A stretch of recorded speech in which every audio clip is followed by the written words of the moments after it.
When I was younger, I had always been complimented on how big my smile was. You know, it really matched my personality. I was always very outgoing. I was never a shy person. But as I got older, I had started noticing that my teeth weren't as strong as they used to be.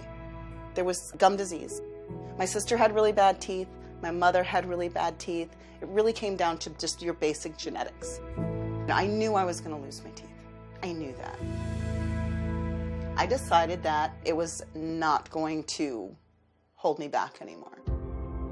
I checked out 3 different places ahead of time. It's interesting, when Cinnamon came in, she had extensive gum disease, and teeth were loose, and she was very unhappy. I had a chance to see her in the consult room when we talked about all those. To Cinnamon, and it's like, wow, this is really possible. It's like a dream.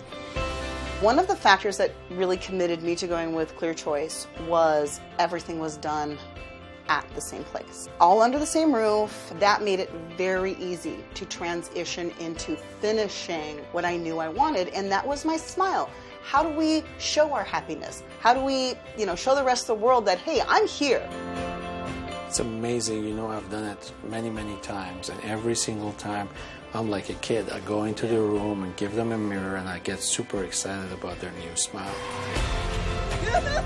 It was like I finally had this opportunity to just look in the mirror and go, girl, you got yourself back. How's that feel? They did their job. This looks amazing. I feel amazing. And when you feel good, it exudes. And what better way than demonstrating that through your smile? It just shows everything. It's such a simple thing. It's teeth. How can teeth make that much of a difference?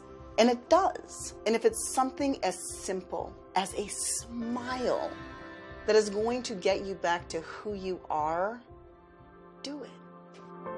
I couldn't recommend the process, the everything more. People are constantly just saying, you look 10 years younger, you look happy. This was the thing that I got the most of. We missed your smile. I agreed with them. I missed me too. And it's like, here I am.